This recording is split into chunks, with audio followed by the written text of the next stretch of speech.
Oui, alors bon, ta Reine des Prés, là, sur les articulations, les dérivés salicylés, ou je sais pas quoi. Suffit d'y croire, en fait, et puis c'est bon, tu fais de la tisane, t'y crois, et t'auras moins mal aux articulations.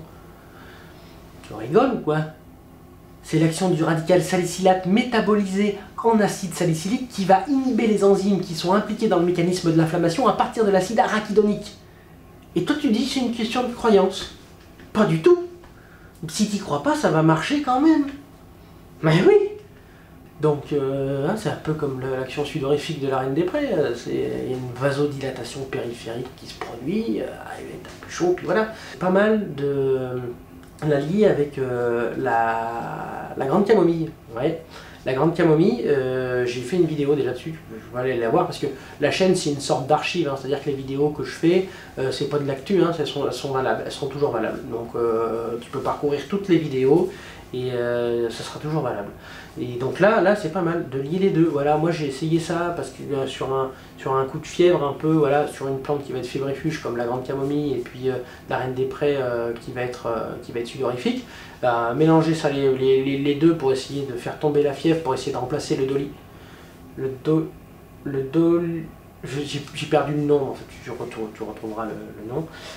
Voilà, pour essayer de faire baisser la fièvre de façon durable, pas en yo-yo et tout, c'est un truc que je recherchais. Et puis ça a marché. Alors ça a marché une fois, il faudrait vérifier les conditions, il faudrait tester ça sur des milliers de personnes. Voilà, je n'ai pas la capacité de faire un truc pareil, mais ça a marché sur moi, puis ça marchera sur d'autres. Attention, hein, faut pas aller à jouer à l'apprenti sorcier. Hein, en cas de gros problèmes, il faut aller voir son médecin, hein, je le rappelle. Hein, mais c'est juste que je consigne que moi j'ai réussi à faire un truc pareil, donc j'imagine que d'autres peuvent le faire et puis que ça doit marcher sur d'autres personnes. Hein. Ouais, ouais. Et c'est pareil, il y a une étude comme quoi il y avait une action anticancéreuse par rapport à l'utérus avec les souris. Alors c'est pareil, hein, moi j'ai pas de. Tu vois bien que j'ai pas de souris, donc j'ai pas fait de. Voilà. J'ai pas fait d'études avec les souris, mais il paraît que, hein, voilà, c'est-à-dire qu'on me l'a appris, alors je le consigne dans la vidéo, et il paraît qu'il y aurait une action anticancéreuse dans la souris, alors c'est pas pour ça que, voilà, on va régler un cancer comme ça, avec 3 sommités fleuries de Reine des Prés, mais c'est à savoir, il y a un truc à creuser là-dedans, quoi. Hein.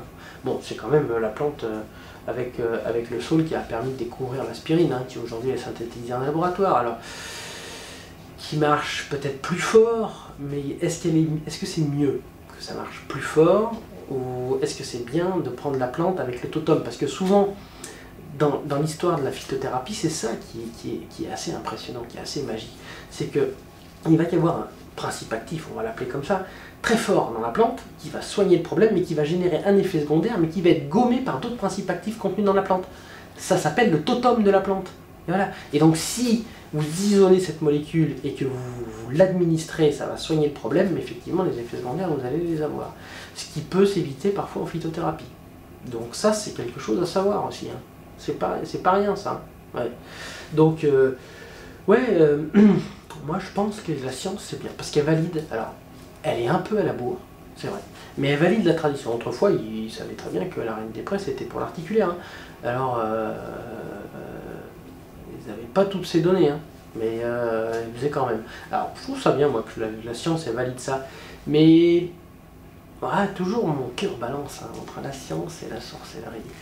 Donc, c'est peut-être une forme de schizophrénie.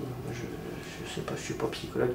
Mais je vais rester comme ça me plaît. Ouais, si, un petit peu de science et un petit peu de sorcellerie.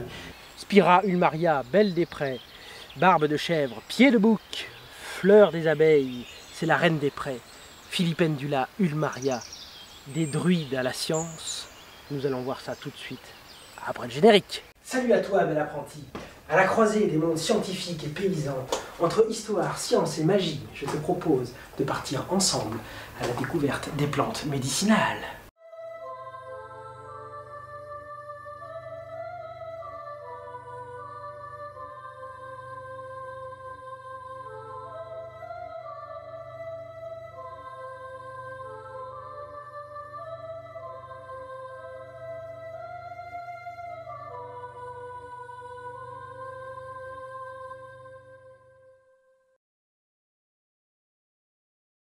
Alors la reine des prés, Filipendula ulmaria, la reine des prés de par sa blancheur et puis de par l'endroit où elle pousse. C'est vrai qu'on n'en parle pas trop dans l'Antiquité parce qu'elle n'est pas connue du pourtour méditerranéen. Elle va pousser dans des zones humides, là où je me trouve justement, c'est le lieu typique. C'est pas forcément une terre qui inonde, mais c'est une terre où il y a des bras de rivière qui vont circuler autour et la plante elle va adorer ce genre de zone humide et elle va y pousser en abondance, hein. C'est pas une plante qu'on cultive. Et ulmaria aussi parce que les folioles ressemblent à celles de l'orme. Alors les traces autant des druides, elles sont un peu floues, c'est Rhodarum ou Rhodora je crois en gaulois, mais encore c'est pas sûr que ce soit cette plante dont il parlait. Et donc c'est la plante qui a permis de découvrir l'aspirine, de par les dérivés salicylés qu'il contient, qui vont avoir une action anticoagulante. D'ailleurs, si vous êtes déjà sous anticoagulant, malheureusement, il va falloir éviter de la prendre, hein. Ça, c'est une plante, c'est une des plantes autorisées qu'on peut prendre. Il n'y a pas spécialement de contre-indication, mis à part si on est déjà sous anticoagulant. Voilà, mais c'est la plante avec le saule qui a permis de découvrir l'aspirine aujourd'hui, qui est synthétisée en laboratoire, mais les dérivés salicylés, ils sont à l'intérieur de cette plante. L'importance, quand on fait cette plante en infusion, il va falloir dépasser 90 degrés parce que ces dérivés salicylés vont être fragiles, on va les abîmer. Il va falloir faire voilà, une infusion sur 80 degrés. Si on peut mesurer la température de l'eau qui frémit, c'est l'idéal pour pouvoir faire une belle infusion qui va vraiment fonctionner et qui va venir travailler sur les systèmes articulaires, sur les problèmes d'obésité, sur la cellulite. Elle va être drainante sur plein de choses et elle va être extraordinaire. Donc diurétique, anti-inflammatoire, anti-rhumatismale, fébrifuge. C'est une plante extraordinaire. Il ne faut pas louper la récolte parce que c'est maintenant. Et alors après froissement, elle a une belle odeur aromatique, vraiment particulière de la reine des prés. Presque une petite odeur de miel, si on peut dire que le miel c'est une odeur, c'est ça. Mais non, si, il y a vraiment, c'est l'odeur de la reine des prés en fait. Ouais. Et je pense qu'il est inutile de rappeler que pour toute cueillette sauvage, on ne récolte pas 100% de ce qui se trouve sur le terrain, même s'il y a énormément d'abondance, même si on peut vendre plein de tisanes derrière, on va en récolter qu'une petite partie qu'on va envoyer au séchoir, ce dont on a besoin. On demande l'autorisation du propriétaire du terrain. Ici, c'est pas chez moi, mais j'ai l'autorisation d'y venir récolter. Je ne récolte pas 100% des plantes, je n'appauvris pas le milieu. Je laisse la plante se reproduire d'année en année, même si c'est une plante que l'on peut vendre, qui peut servir à plein de choses, qui peut dépanner plein de monde.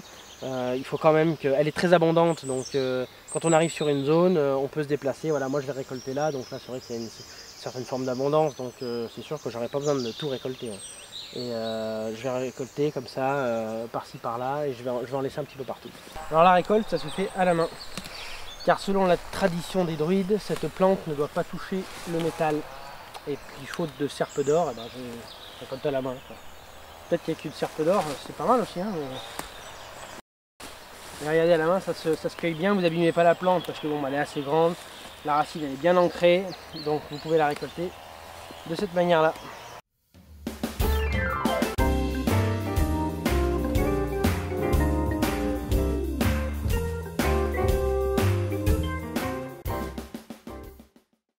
Et alors ce qui est bien de faire également, quand on récolte en sauvage, mais même quand on récolte chez soi, c'est de disposer les plantes dans une caisse un peu ajourée, comme celle-là. Mettez les plantes dedans et comme ça les insectes ils vont pouvoir sortir avant d'arriver dans le séchoir, parce que dans le séchoir évidemment il y a des UV qui vont venir attraper les insectes qui sont restés, parce que vous ne pouvez pas laisser les insectes dans une tisane. Donc effectivement il y a des UV dans le séchoir qui vont venir griller les insectes. Donc il vaut mieux qu'ils s'échappent un petit peu avant. Et alors vous mettez ça comme ça, dans une caisse ajourée. Tiens d'ailleurs, à propos de sorcellerie, on va aller au séchoir. Parce qu'il y a un truc où il ne faut pas se faire avoir avec la reine des prés. Allez, on y va. Donc voilà, au séchoir, les caisses qu'on a récoltées, elles sont là. Si vous êtes sous anticoagulant, il ne faut pas prendre la reine des prés, même si ça fait partie des plantes qui sont autorisées à la vente, qu'on peut prendre un peu comme ça, où il n'y a pas de préconisation particulière. Il vaut mieux quand même l'éviter quand on est sous anticoagulant. Et n'empêche que vous avez bien compris que mes vidéos sont là à caractère d'archive pour sauvegarder ce que l'on sait des plantes médicinales, mais ne peuvent servir en aucun cas de diagnostic médical. C'est pas pareil hein, d'archiver un savoir et de faire un diagnostic précis d'un problème. Mais en tout cas, je vous ai délivré ce qu'on sait. Et surtout, si vous avez à acheter de la reine des prés, donc en frais, ben, ça donne ça, hein, ça vient juste d'être récolté. Et en sec, dans le paquet, vous devez retrouver ça, sous cette forme-là. Et encore, celle-là, elle date un petit peu. Mais c'est sous cette forme-là. c'est pas des bouts de tige ou voilà, c'est quand c'est séché correctement avec un séchoir sur clé inox proprement à basse température, c'est-à-dire en dessous de 33 degrés. Il y a plein de choses à respecter. Ça doit donner ça en résultat, hein. J'ai vu des fois de la reine des prés dans des sachets avec des petites bouts de tige coupées. Alors peut-être qu'il y a des principes dans la tige, mais n'empêche qu'on récolte la sommité fleurie et dans la tisane, donc évidemment ça va être coupé, hein. Ça va être coupé, mais ça va pas être massacré en poudre dans un tout petit sachet qu'on va mettre dans la tisane. Là c'est sûr, ça va pas forcément fonctionner. Et je rappelle que les dérivés salicyliés s'évaporent à 100 degrés, donc on ne dépasse pas 90 degrés d'infusion. Et pour savoir comment on fait correctement une infusion, je vous renvoie à la vidéo de la tisane. Salut à tous!